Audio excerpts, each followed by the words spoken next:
Hey guys, HuShang here. Welcome back to the channel. We have a new patch that just got released. Patch 5.014. I think it's been 7 months, they said, since we got a last patch, so it's been quite a while, but here we go. We got some new changes, and I've read through it already. There's some good changes, there's some bad changes, so we're gonna go through them all, and I'll give my opinions, and then at the end I've got some alternative suggestions as well. So right here we have some goals. So it says their first goal is to nerf defensive and camping playstyles for all races. So both related to early and late game on the higher levels of play. We will target specific units, buildings, and abilities suited for camping to promote more active gameplay across all stages of the game. So right off the bat, I think this is an amazing goal.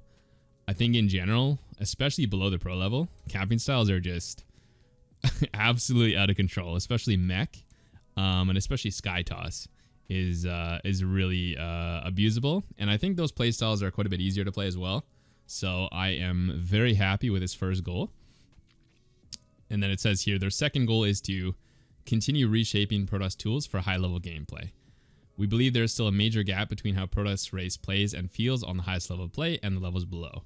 Current set of changes aims to make Protoss race slightly more efficient with the strongest and smartest execution while helping Terran and Zerg players against Protoss on the lower levels. So the second goal also sounds pretty amazing. I mean, so far I am liking this patch quite a bit. So let's see what the third goal is. The third goal would be to provide strong playstyle alternatives for various matchups. Zergs might be now better equipped to use ground-based armies against mass air strategies, and some of the Terran mech units are now more efficient in harassment or certain straight-up fight scenarios. So this one I'm a little bit torn on. I love the first part of this, trying to make Zerg more equipped to handle mass air strategies, but I already think mech is really popular below pro level. So I think that they're thinking Terran mech is not very good, which it kind of is at the pro level, not very good, but at like every other level of play, it's insanely strong. So I hope that whatever the changes are, it is promoting, maybe higher level tier players more freedom to use these units, but maybe some nerfs to go along with it as well, because otherwise it's going to be even stronger than it already is. Okay, and lastly, we would like to continue adding overall gameplay and quality of life improvements viable across all levels of play. So I'm not exactly sure what they mean, but I guess we'll read about it later. I mean, these sound pretty good to me as well. And okay, so here we got some Protoss changes. We have the Nexus shield battery overcharge ability removed. So obviously this is a pretty drastic change to remove the shield battery overcharge. Hopefully we get something pretty strong in return. So it says here, new ability added, energy overcharge. Energy overcharge costs 50 energy, so not very much, and recharges 100 energy the targeted ally unit or structure with a maximum range of 8. Now I believe the shield battery overcharge is also 50 energy, so it's basically an equivalent. And it recharges 100 energy, so I guess you can get like 2 more force fields. I'm gonna be honest, I think this is absolutely batshit bananas. This is a terrible change. Like, okay, look at their video here, you guys. Here's the video. And remember, they're removing overcharge for this ability. So, previously you would have like, I don't know, 2 immortals, let's say, and a war prism, and you could defend like 20 roaches. So it was a really strong ability, right? And in exchange for that, and remember, the game is pretty balanced right now in my opinion, so in exchange for that, you're going to get 2 more force fields.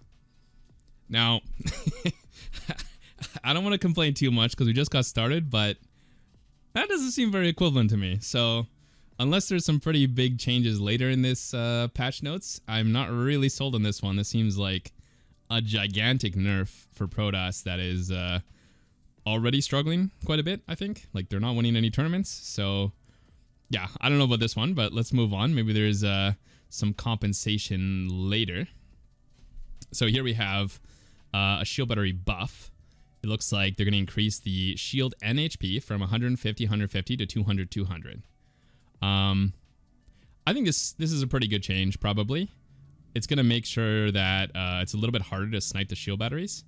So, and it's pretty significant actually. So it's 100 extra HP, which is quite a bit. It's 25% increase. I don't think that compensates for the above change, but a nice little buff, I guess. And we also have the Colossus getting changed. So it says shield and HP changed from 150 200 to 100 250. So I'm just double checking, but I believe that means the total HP is exactly the same, but the shields are disproportionately higher.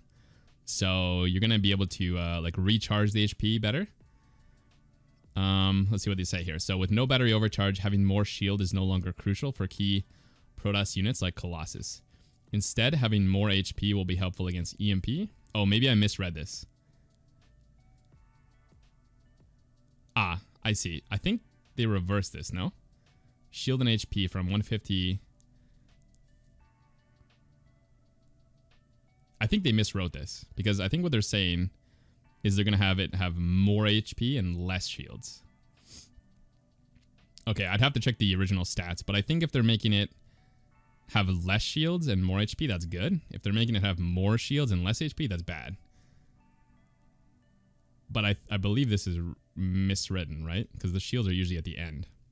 Okay, but anyways, I think they have the right idea here, so that sounds good to me. Tempest, supply cost decrease from 5 to 4. Okay, so you're going to have more of them in your late game army. Damage point decreased from 0.119 to 0.0857. So damage point is basically how long it takes for a unit to attack after you've done your A move. Like the AI will more accurately, well, not more accurately, but just it'll pick up on the targets faster. So it makes it so that when you're kiting, it feels a little bit better. So it's going to improve the microability of the Tempest. Attack range versus air decreased from 14 to 13. Okay, so they're increasing the microability, but they're slightly decreasing the range as well. I think this is probably okay, honestly. Like the Tempest is a little bit abusable late game. It kind of forces the Zerg to move out. So I don't mind this change, although it does seem kind of small. I'm not sure how big of an impact it'll have. It says here, Tempests are a very important late game tool for Protoss players, but their high supply cost combined with an average damage output makes the ultimate Protoss army weaker in the head-to-head fight. This set of changes will help high-level Protoss players to fit a bit more power in their maxed armies and have more opportunities for micro, while slightly decreasing units' maximum attack range to not strengthen mass Tempest armies. Yeah, I'm honestly not really sure about this change, because I feel like this is going to encourage more Tempests to be in the army, which could be a negative as well. But it's so tiny, I'm not even really sure how it's going to impact the game too much. Okay, we'll leave that one for now. Immortal. Mineral cost decreased from 275 to 250. So a little bit cheaper. They used to be 250, so it's kind of like a revert back to the old Immortal cost. And weapon cooldown increased from 1.04 to 1.14. So that's actually a nerf. It means the attack delay between shots is going to be a little bit longer, about 10%. The damage output from Immortals seemed to be too high in the Protoss vs Zerg matchup across all levels of play, while Immortals' mineral cost is slightly decreased to compensate for the DPS nerf. This set of changes should help Zerg survive against various Protoss mid-game and late-game attacks. So I do agree that the Immortal was too strong, but I don't think the Immortal is too strong in general, actually. I think the problem with the PvZ matchup and the Immortal is that there's no counter to the Immortal. Like, once you get Immortal Storm, there's 0 ground compositions that can compete with it. Like, you basically have to go Broodlords. So I actually don't really think this is the right direction. It's definitely going to make it less viable to play Mass Immortal, but I actually think what Zerg needs is some sort of more direct counter to the Immortal and the Storm instead of making the Immortal worse, because I think the Immortal should be really good against some things like Lurkers, for example, and Ultras. But yeah, maybe there can be some sort of other unit that counters this. Okay, Disruptor. Purification Nova radius increased from 1.375 to 1.5. I don't remember what the radius was before, but it sounds like they're reverting at least somewhat. Purification Nova damage increased from 145 plus 55 versus shields to 100. Wait, what? To 100 plus 100 versus shields. So they're making the radius bigger, but the damage worse. I'm gonna be honest. I think the Disruptor sucks right now. Like, it's terrible in all the matchups. Like when I play Zerg, you just abduct them. They're not very good at all, really. Like, you would always rather go Storm instead of Disruptor. And against Terran, they're definitely pretty decent, but since the nerf, they're considerably worse. So, and I guess they're buffing them a lot versus Protoss, which I think is actually probably good if they're buffing them versus Protoss, because I do think they're kind of weak against Protoss. So plus 100 shields does make sense to me, but I'm not really sure about the first change implication, because it's going to make it worse against Zerg and against Terran, where I already feel like they're kind of weak, to be honest. I think what they should actually do, personally, is make them really good against psionic units, because in PvP, they kind of have a role of just like owning everything, and they're not very good at it anymore. But if they had a more specific role, like dealing with Archons, I think they would be kind of nice to allow some variation. And then I also think that the Disruptor should like specifically counter the Ghost in PvT. Like, they kind of countered the Ghost before, but they also countered everything else. So it's kind of that one-dimensional Protoss unit where you just made it to counter like everything Terran has. Whereas I think it would be better if it was focused specifically around killing Ghost. So like a really high psionic damage, but maybe lower versus the other units. And same thing against Zerg. Like it would be pretty nice to counter Infestors for one. And maybe they can find some other way of keeping it relevant in that matchup as well. But I think Psionic would be a nice change, maybe, for the Disruptor. Okay, then we have some mothership changes here. So mineral gas and supply cost increased from 306 to 408. So I believe that's what it used to be as well. So they're reverting this change in terms of cost. And they're going to be increasing the shield and HP from 250 to 350. So quite a big HP buff there. And then they're also going to be changing the maximum damage, increased from 6 times 6 to 6 times 4 times 4. So mothership now targets up to 4 units at the same time. So I guess it's doing less direct damage to single targets, but it's doing more damage overall, but to like less to more targets.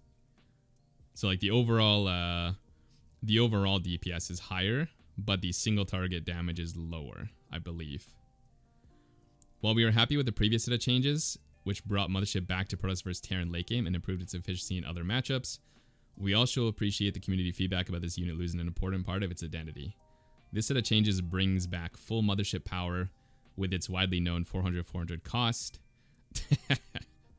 Yeah, that's one big improvement. We can all go back to typing -400. Perfect.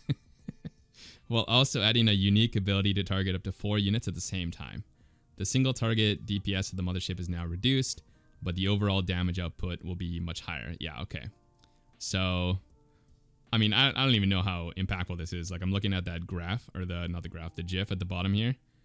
And it's like barely killing a few roaches and Zerglings. So, yeah, I don't know how relevant that is at all, but yeah, I don't think this is too impactful either way. Okay, now we got some Terran changes. Bunker, missile turret, and sensor tower. Actually, wait, before we move on, I gotta say, I don't see any changes here that help Protoss at high level. Like, not a single one, right? Because the second goal here says continue reshaping Protoss tools for high level gameplay. But there are no changes here that will drastically improve Protoss' chances at a high level, I don't think, right? Like there was only really the Tempest change that gives them like very slightly better micro, like extremely small in a niche situation. So yeah, I have some better changes actually that I've written down, and we'll go over those at the end of the video. But first, let's talk about the Terran changes. So bunker, missile turret, and sensor tower. Salvage ability added for missile turret and sensor tower, also returning 75% of their cost. So basically, if you put like, I don't know, 10 turrets at one base, and then you mine it out, you can move all of those 10 turrets to another base, or you could simply just get all your money back. I don't know, this sounds like it's very counter their original goals, right? Like one of their goals was to reduce turtling. To me, this sounds like improved turtling. But I mean, I guess we'll see. But to me, this looks like a massive boost to turtling, because you're gonna make, yeah, like 10. Let's say you make 20 turrets at one base. You can salvage all of them and make 15 turrets at another base. So, I mean, I guess you could, if you wanted to as Terran, make a bunch of turrets, defend some sort of, air attack, and then salvage them to make more ground army to attack. But I don't see why you wouldn't just use this for more turtling as well. Okay, Planetary Fortress. Armor decreased from 3 to 2. So this actually sounds like maybe a good change, but I'm not sure how impactful it'll be. Like, I think against Protoss, for example, if you have a planetary and you're trying to fight it with like a mortal, stalker, zealot, the immortals are the main unit doing the DPS here, and they don't really care about armor upgrades, which is why in general when you're playing Terran and you're playing Zerg, you just don't actually research any armor upgrades. You just go for attack against Protoss, because they're just not that effective against Protoss' high damage.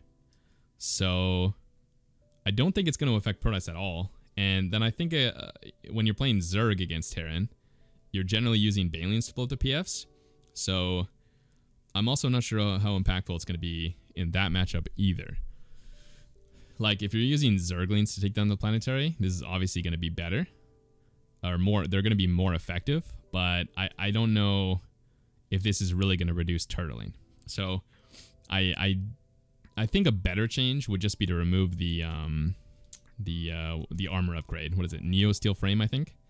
Just remove that from planetaries, because in general, I think the way that static should work throughout the game is it's really strong in the early game, like when you're on maybe 3-4 bases, and then as the game progresses, it gets weaker and weaker due to the upgrades that everybody else is researching, like the 1-1, the 2-2, the 3-3.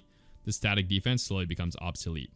But with planetaries specifically, you get that armor upgrade, and they kind of become relevant again. So I think, yeah, instead of reducing the base armor, which affects them in the early game, they should actually just remove that upgrade and allow the planetary fortress to get worse as the game goes on. Okay, sensor tower. Mineral and gas cost decreased from 125 to 150. Radar range decreased from 27 to 22. This change, when I first saw it, seems kind of bad to me. Like, I feel like this also actively promotes turtling, because you're making it easier to get a bunch of sensor towers. So the more sensor towers you have, like, sure, they're a little bit smaller here, but if you're able to build 2 for basically the same price as 1, that should give you a lot more vision. And you might not want to pay the minerals if you're playing bio, but if you're playing mech, this basically gives you 2 free turrets for the price of 1, because whenever you're playing mech, you always have extra minerals at your disposal. So this is basically like a free extra sensor tower for mech players. And I think mech is, usually the problem with turtling. So this actually seems counterproductive to their goal to me.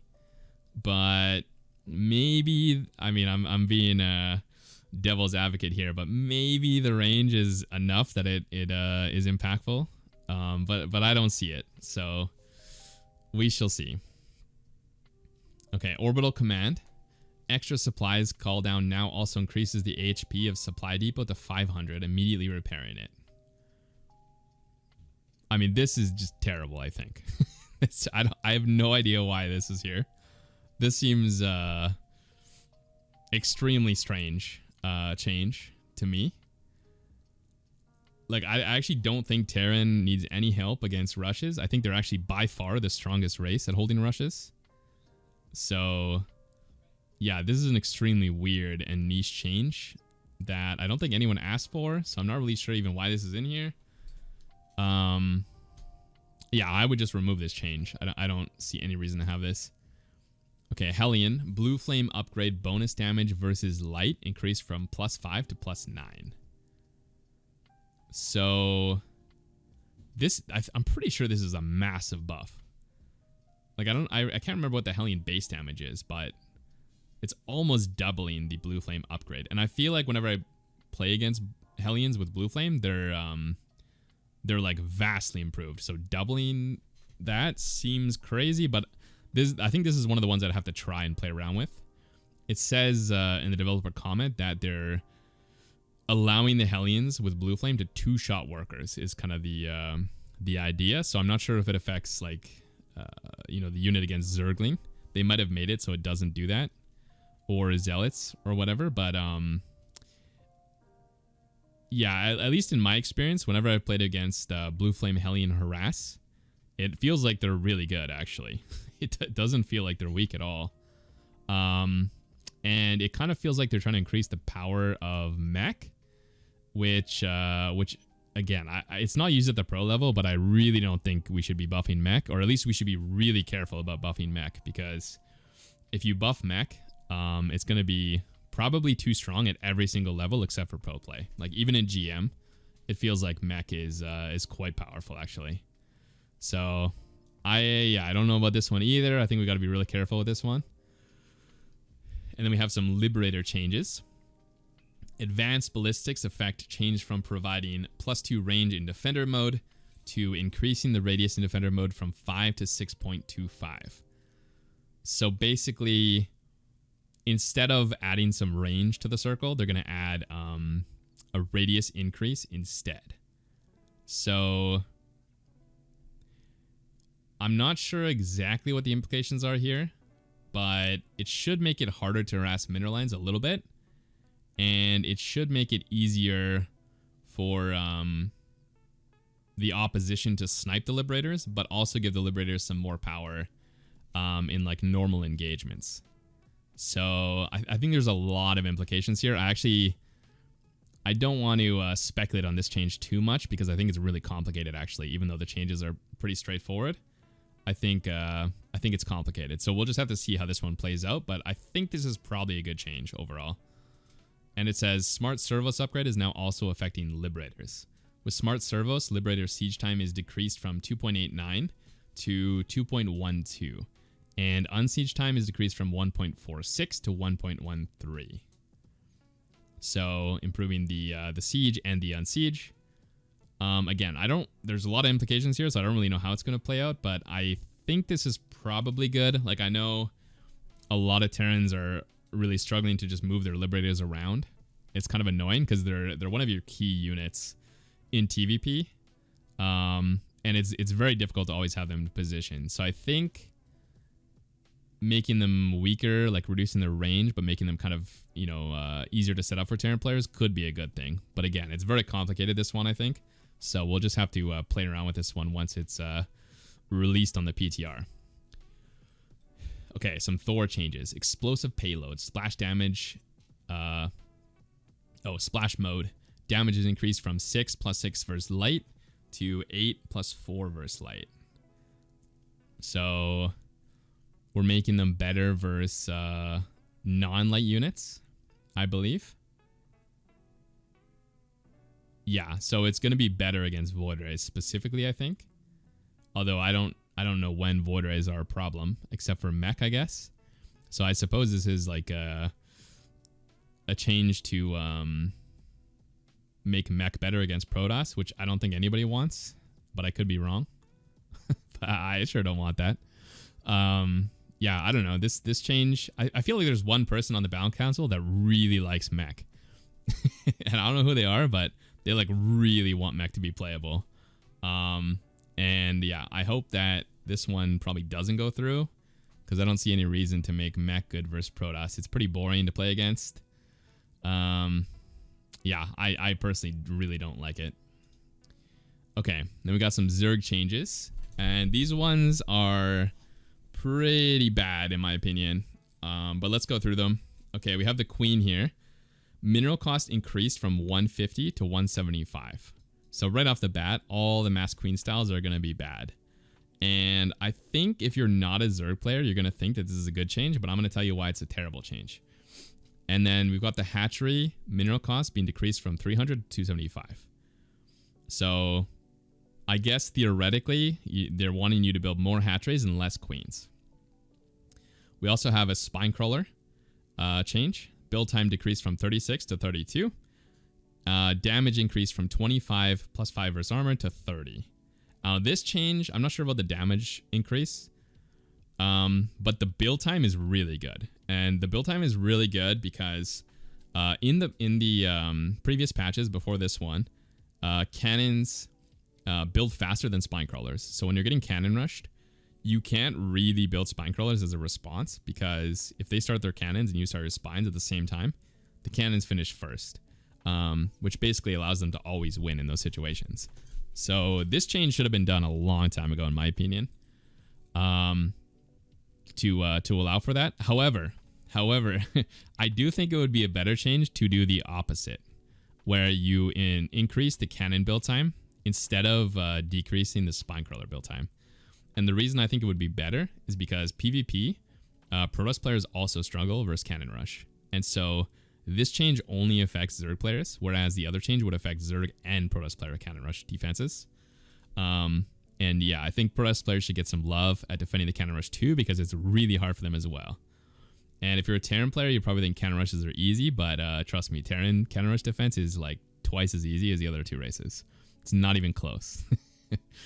So I think they should adjust that. And then I'm not really sure about the damage increase, what the point is of that. That seems to promote turtling to me, which again is one of their stated goals, is to decrease turtling. So again, seems kind of counterintuitive. Actually, no, I think I'm misreading this one. So the damage is increased from 25 to plus 5 versus armored, or from that to 30.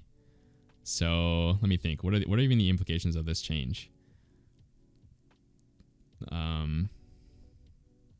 To make it better against light units, I guess, or non-armored. So it'd be better against Marines. It'd be better against Zerglings, Zealots.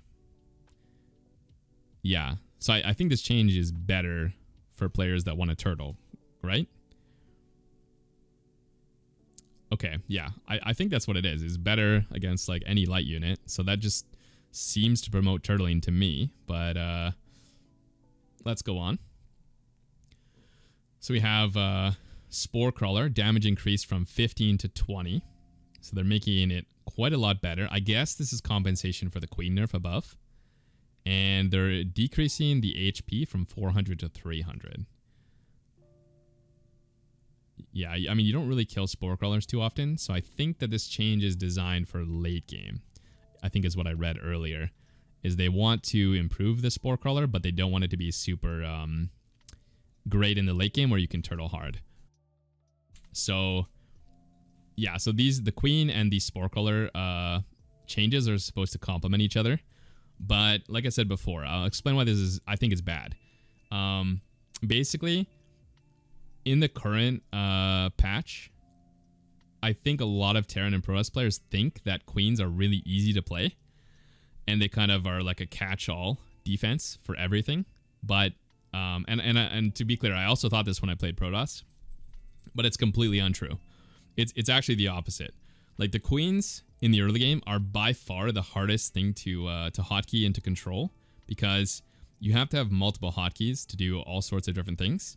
Like you have to have Queens for creep, on one hotkey, and then you have to have inject queens on another hotkey.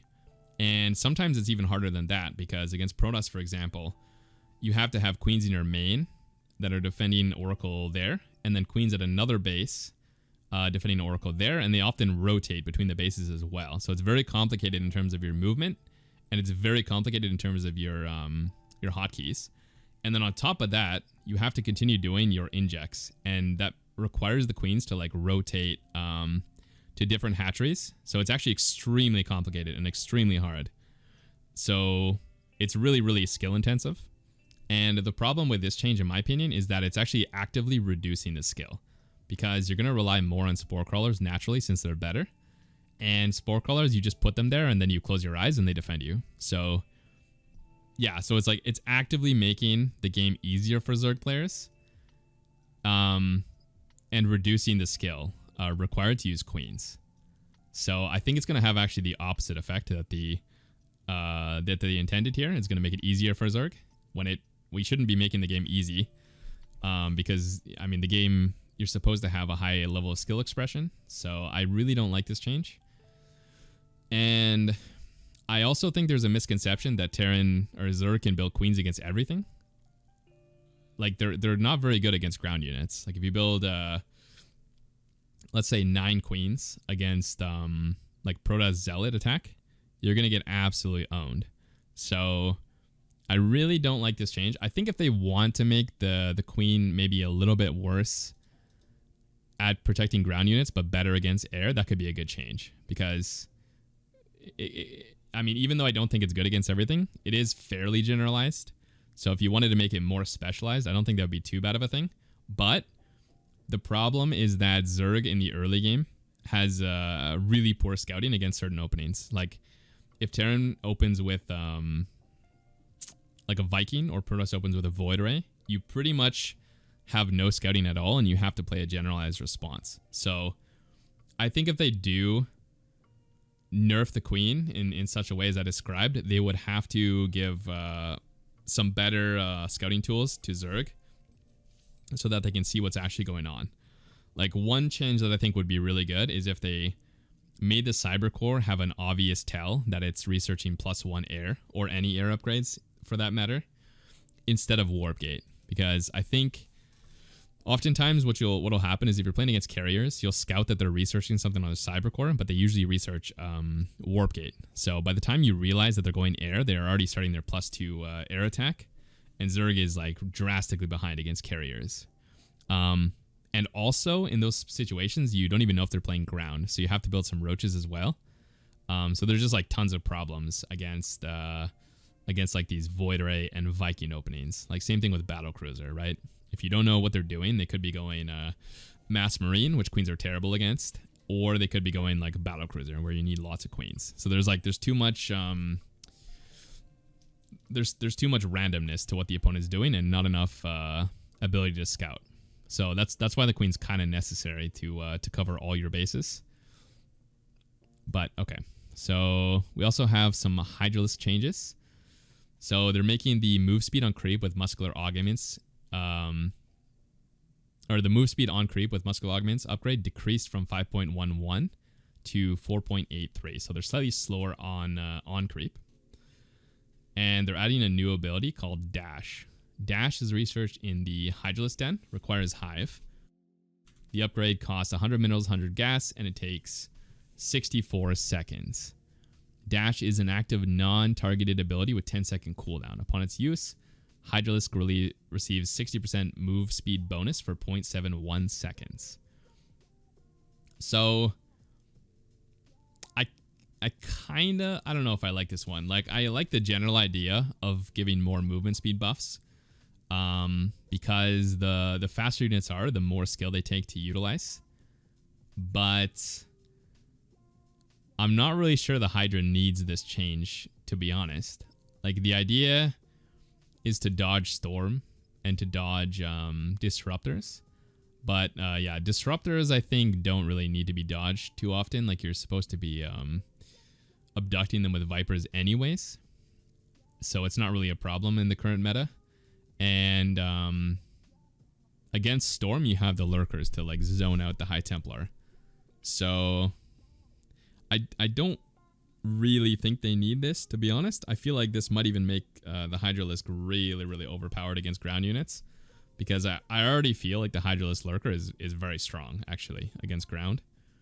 It's more that the Immortal Storm is a little bit too strong. So I'd rather they give Zerg like a better counter to Immortal Storm, maybe in their tier 3 army, than to improve the Hydralisk versus ground.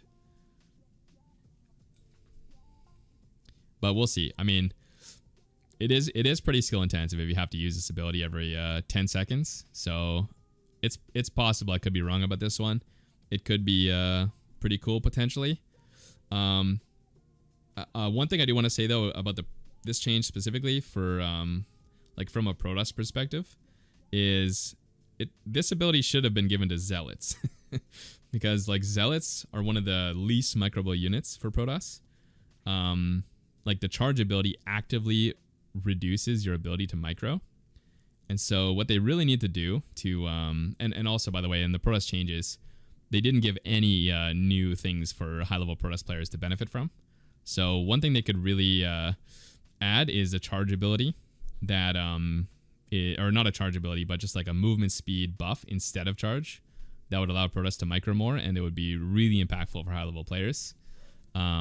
Yeah, instead of having to move your charge lots and not be able to do much. But yeah, we'll see about this Hydralisk upgrade. Okay, we have some Infestor changes as well. So Microbial Shroud is now sticking to units. So this is a change that I think a lot of people have been talking about for forever, and is probably a really good change. So it's sticking to units and providing them with its effect for 3.6 seconds while off the Shroud.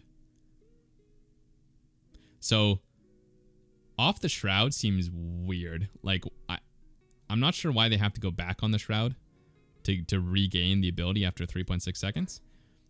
I think what they should do is just have it cast onto the Hydra Ball for whatever time they think is strong, and then just have it last for a period of time, because you have to like bring the Hydras back together anyways to cast the ability. So I'm not sure why we're making it like extra complicated where you have to go back on the Shroud, because I'm assuming it lasts for like 6 seconds or something. So you just like you get back on the Shroud and then you have to cast it anyways. I don't know. It seems kind of counterintuitive to me. Maybe there's a specific reason they were thinking of where you have to go back on, but I think just casting it on all your Hydras would accomplish the same thing, and I think it would be a little better because you know, if you have your Hydra spread and you don't put them back in the field, then you're going to have to cast more Microbial Shroud anyways.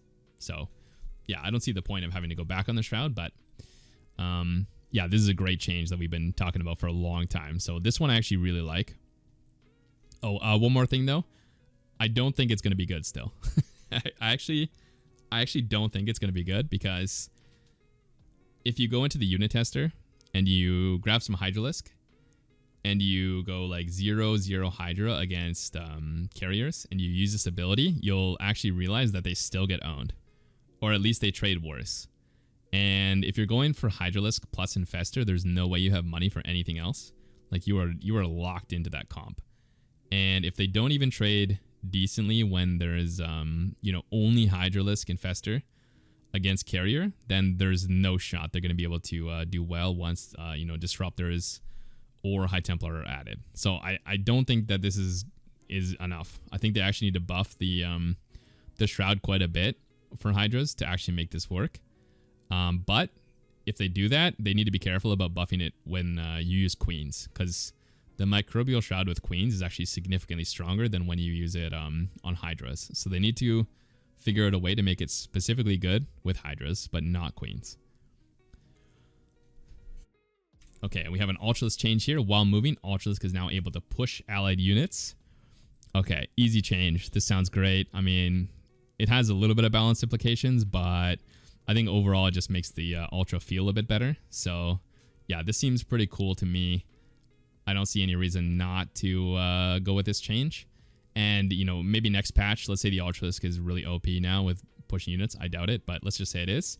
They can just nerf the Ultra stats a little bit. So overall, I think just feels good. It's more of a quality of life change than a buff. Although it is buffing it a little bit, obviously. Okay, Broodlord HP is increased. Oh, no. Broodling HP is increased from 20 to 30. Broodling weapon cooldown decreased from 0.57 to 0.46. Okay, so they attack a little bit faster. Fixed the bug which prevented Broodlord from dealing full damage while shooting from the maximum distance. Yeah, okay, so just a little bit more Broodlord buffs to get it back to previous strength, I guess. I'm going to be honest. I kind of hate the Broodlord. I think it's a shit unit. And I think it's an especially big problem in PvZ. Because what happens in PvZ is you basically make the Broodlord. And the Protoss makes like Carrier Storm. And neither player is incentivized to push. Like both players benefit from sitting back in the game. And I think that's a problem because it basically encourages no action to take place. Which is why we always have these long 40-minute PvZs in the past. And so I think what they should do instead, I mean, this would be a drastic change, and I'm not sure how much support I'll get for this suggestion, but what I would personally do is have Zerg become more swarmy. So I think the fun part of playing Protoss, if I'm a Protoss player against Zerg, is I wanna wreck all their units. I wanna fucking storm and shoot my Disruptor Novas at like 40 roaches and just kill them all. You know, and just massive damage, right? That's my Protoss dream. And then as a Zerg player, I want to be swarming people. Like, I want to make a lot of Roach Hydra. And I want to be, like, crashing into bases, you know, like, losing tons of units, but, like, just throwing wave after wave of my own men, you know? That's my Zerg dream. And the way I see it is these dreams are complementary, right? Like, Protoss want to kill a shit ton of units. And Zerg players want to throw away a lot of units. And the way that the matchup actually plays out is that in the end game, Zerg makes Broodlords and Infestors and sits there, and they don't get to swarm anybody. And Protoss players want to kill a bunch of you know, mass units, and they can't because Zerg isn't making those units. And so neither player gets to you know, satisfy their fantasy here.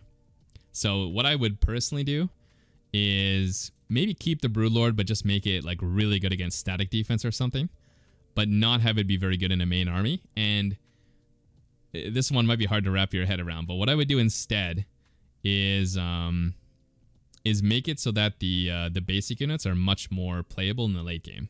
So you could do this with some different upgrades, some buffs, and keep in mind that these buffs would be in compensation for having a really shitty, you know, main force, right? Like if the Broodlord and the Infestor were nerfed, you would no longer be able to like have a massive death ball with Zerg. So instead, I would propose some pretty drastic changes. Like for one, the Roach becomes really terrible in the late game, you know, compared to like the Marine and the Zealot. So what I would do is give the Roach a Hive upgrade that puts them back to 1 supply instead of 2. So it would be much more possible to mass Roaches in the late game, but obviously Protoss has a lot of tools at that part of the game. Storm, Novas, Immortals, so I don't think it would be busted. I think it would just force Zerg to be more aggressive, more counterattacks, right? A more active, aggressive style that I would think would be fun for both sides. And then maybe something like a late game Hydra buff that would make them better against Sky Toss. Because currently, if Protoss plays Sky Toss, you basically have to go for air, right? As soon as Protoss makes Carriers or Tempest, we're in late game.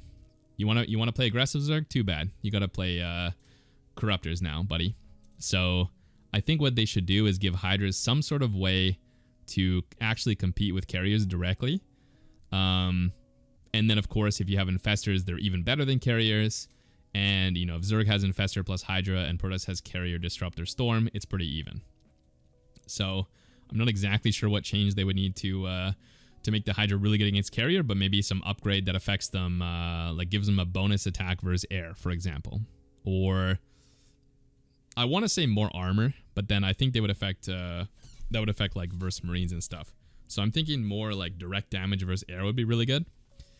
So they'd be better against like Phoenix, Void Ray, Carrier, Battlecruiser, you know, Liberator, that sort of thing. It's super complicated though, so I'm not exactly sure the perfect change, but something to make them better against Carrier and compete on equal resources. Okay, and then we just have some general changes down here. So we have Orbital Command Scanner Sweep. Visual now uses Team Color.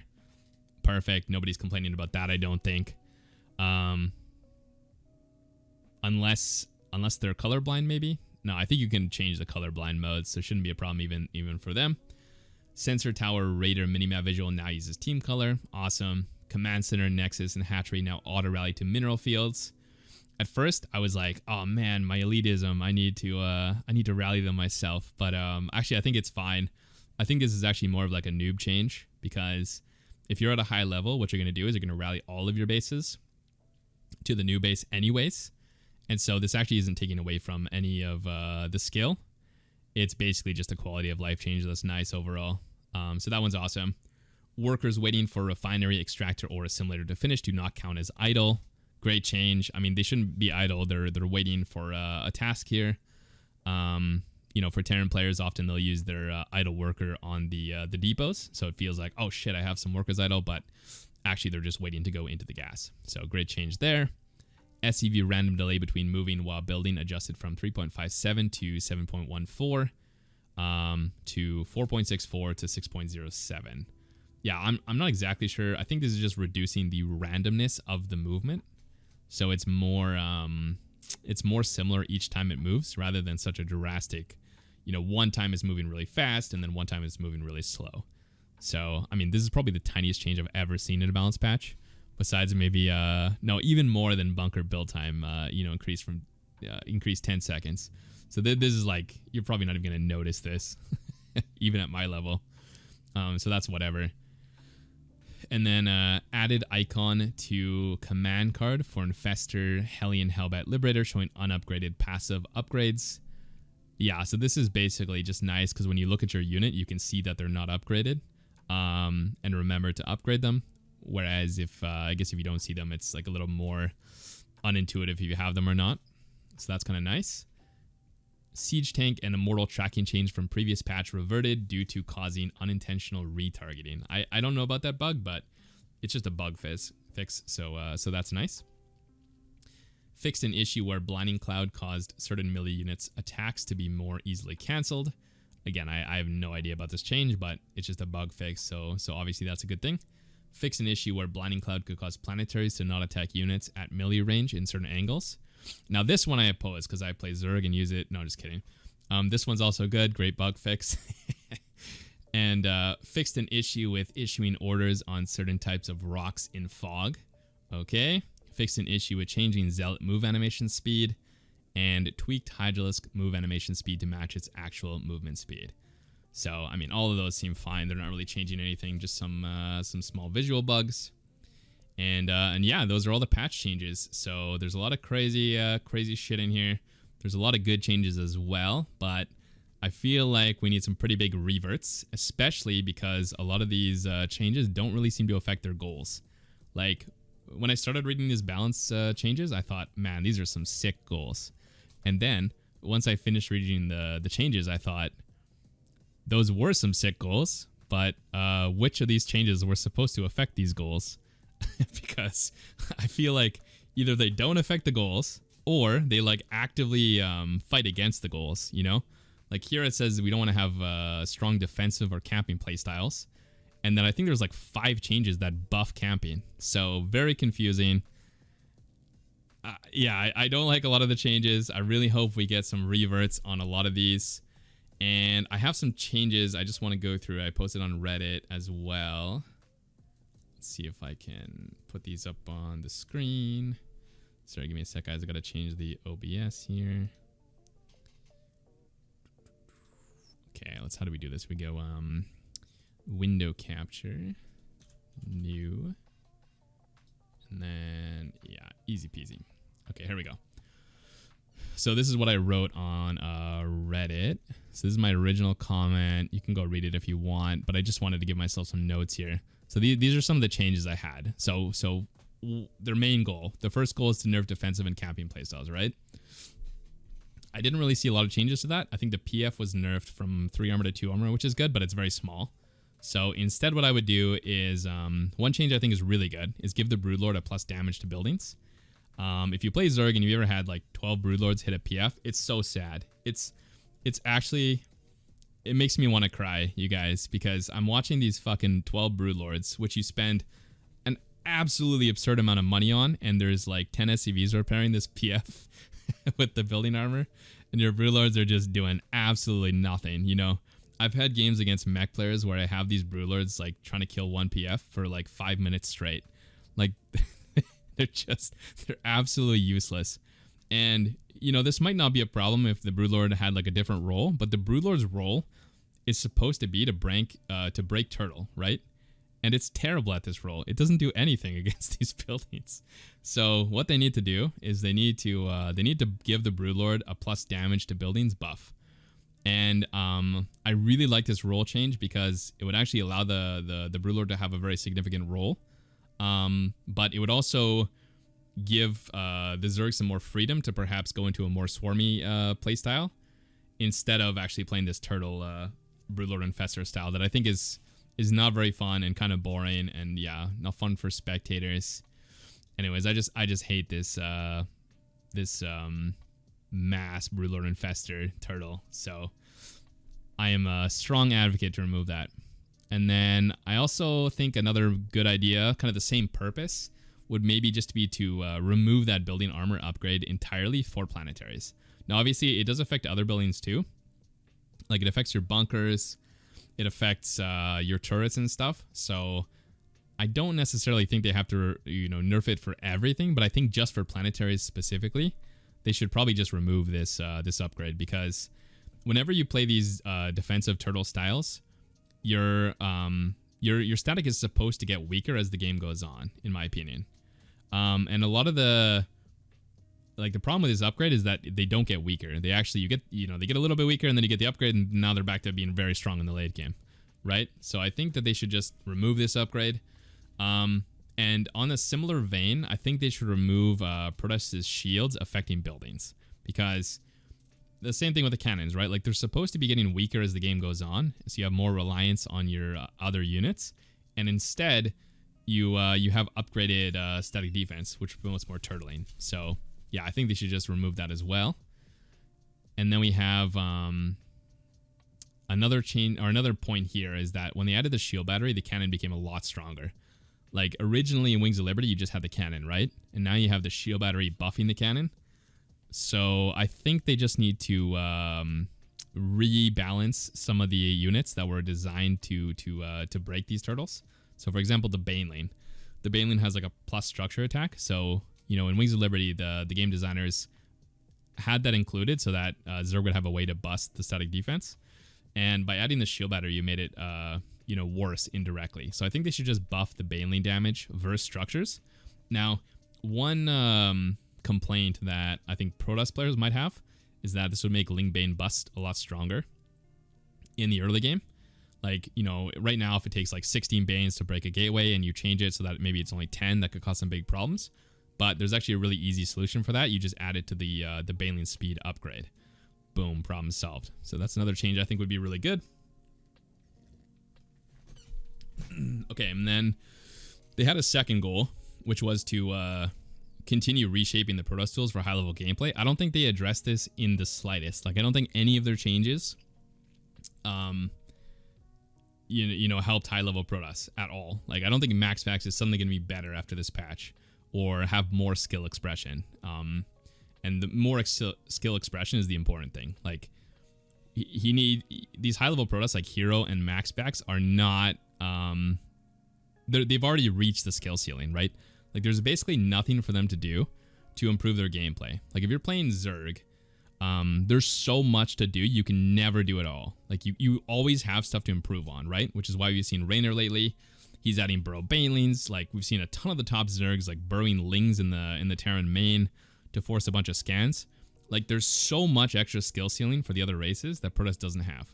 So, I mean, there's a lot they could do here, and there's a lot of creativity that we could maybe have as a community to find some good adjustments. But one unit that I think is super easy to change that would add a lot of skill expression is the Sentry.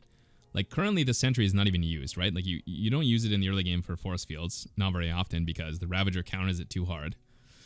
And you don't use it against Terran for very long, because once they get EMP, it's a completely useless unit, right? Like, you just EMP all the energy and it sucks. So you can't use the Sentry against Terran either. And then Protoss players get blank, and disruptors are better, and the sentry has a high cost. So the sentry basically just sucks these days. Like, it was way better in Wings of Liberty, and it's a super expensive unit. Like, it's 100 gas, so they're not cheap, these puppies. So yeah, what they need to do is maybe give the sentry like a new ability, or somehow buff the force field while keeping the Ravager counterplay. Like, I think there should be an active battle there where the sentry's good, but the Bile counters it, you know? Like, it just needs some more utility for Protoss players, because it is one of the most skill-intensive Protoss units. It's actually very hard to have really perfect force fields and control your blank and whatever. So it's actually very hard to do. But yeah, the problem is just it's not good enough. So Protoss don't use it, and because Protoss don't use it, it's just easier to play Protoss. So I think that needs some love. And I also mentioned this earlier, but I think the charge ability should just be reverted back to a speed buff only. And the reason that you should do this is because currently, whenever you A move with charge, they just go do their own thing, and you can't control it. Like, you A move, and half the time your chargers go for the siege tank you wanted them to go for, and half the time they're like, I'm gonna go fucking chase that one marine to the left, and then you lose the fight, and there's nothing you can do, and because you can't cancel the charge. If you cancel the charge, they just don't have any speed anymore, so that's terrible. Yeah, so it's like really random whatever your charge lots do, and you can't even control them against like Widow Mines. Like, you want to split against Widow Mines with the charge ability after they cast charge, and you split and dodge the Widow Mine. Okay, you look really good. You dodge a Widow Mine, but guess what? You have no more speed upgrades, so you get owned by the bio, right?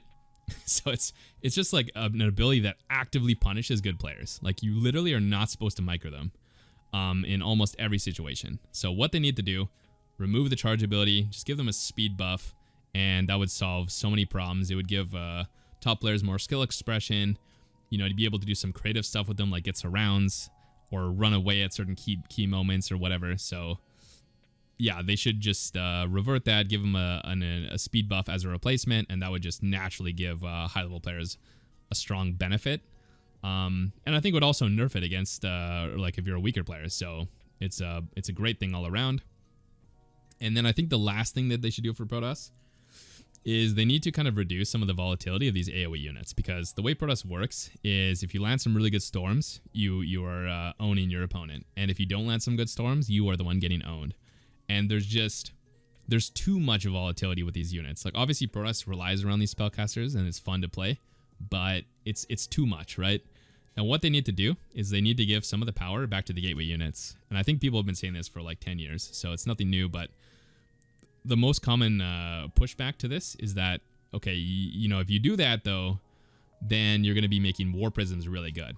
But that's complete bananas, because you don't need to buff the Protoss units in the mid game. They're already really good in the mid game, right? Like, you see tons of games where Protoss goes like Charge the Archon early and does a nice timing attack, and it's fantastic. But the Protoss units are bad in the late game, right? And in the late game, you don't have to worry about the prisms, because all the races have tons of tools in the late game to deal with the prism. Zerg has some mutas they can make. You can put spore crawlers around your base. You can put turrets around your base. You can have a Viking there. You can have a Widowmine there. You can have a Cyclone there, right? Protoss can put some cannons there. They can leave stalkers there. I mean, there's so many tools to deal with a prism in the late game. It's only the mid game where the Warpin would be a problem. So to fix this, all you do is you give the gateway buff to... you require the gateway buff to have late game buildings. Like, for example, you put the buff on the Cyber Core or the Twilight Council, but then you gatekeep it by requiring either a Templar Archives to be complete, or maybe you even require the Templar Archives and the Dark Shrine to be completed before you get these upgrades.